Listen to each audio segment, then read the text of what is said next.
Jio proximity configuration கொஞ்சம் கன்ஃபியூசிங்காக இருக்கும். அதை ஸ்டெப் பை ஸ்டெப் இந்த வீடியோவில் பார்க்கலாம். வாங்க. அதை பார்க்குறதுக்கு முன்னாடி என்னை ஃபாலோ பண்ணாதவங்கலாம் ஃபாலோ பண்ணிக்கோங்க.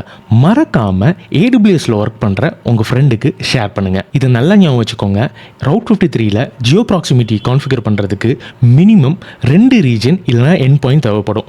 இங்கே பார்க்குற எக்ஸாம்பிளில் இருக்கிற மாதிரி ஒரு ரீஜன் மும்பைலையும் இன்னொரு ரீஜன் சிங்கப்பூர்லேயும் க்ரியேட் பண்ணிக்கலாம். ஒரு ரெக்கார்டை கான்ஃபிகர் பண்ணுறதுக்கு 3 விஷயம் தேவைப்படும். முதல்ல அந்த எண்ட் பாயிண்ட்டோட ஐபி அட்ரஸ், அதை நம்ம இங்கே கொடுத்துருக்கோம். ரெண்டாவது அந்த எண்ட் பாயிண்டோட லேட்டிடியூட் லாஞ்சிடியூட். இப்போ நம்ம இந்த கேஸில் மும்பையோட லேட்டிடியூட் லாஞ்சிடியூட நம்ம இங்கே மென்ஷன் பண்ணியிருக்கோம். மூணாவது பயாஸ். பயாஸ்னா என்ன? பயாஸ்ங்கிறது பேசிக்காக கவரேஜ் ஏரியா.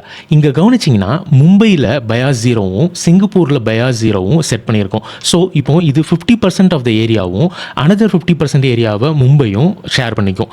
இதே இது இங்கே கவனிச்சிங்கன்னா நம்ம பயாஸை 18 இன்க்ரீஸ் பண்ணியிருக்கோம். ஸோ இன்க்ரீஸ் பண்ணும்போது கவரேஜ் ஏரியா இன்க்ரீஸ் ஆகும். ஸோ இங்கே தமிழ்நாடு வரையும் நம்மளுக்கு இங்கே கவர் ஆகுது. அதே இது பயாஸ் 0 செட் பண்ணும்போது அது கவர் ஆகலை. ஸோ இந்த மாதிரி பயாஸை இன்க்ரீஸ் பண்ணும்போது ரீஜன் அதிகமாக கவர் பண்ணும். அதே மாதிரி பயாஸை டிக்ரீஸ் பண்ணும்போது ரீஜனை கம்மியாக கவர் பண்ணும். இதே மாதிரி இன்னொரு ரெக்கார்டும் நம்ம கான்ஃபிகர் பண்ணும். இந்த மாதிரி கான்ஃபிகரேஷனை புரிஞ்சுக்கிறதுக்க என்னோட கிளாஸஸை செக் அவுட் பண்ணி பாருங்கள். இன்னும் டீப்பரான கண்டென்ட்டை என்னோட ப்ராட்காஸ்ட் சேனலில் போஸ்ட் பண்ணுவேன். மறக்காமல் செக் அவுட் பண்ணி பாருங்கள்.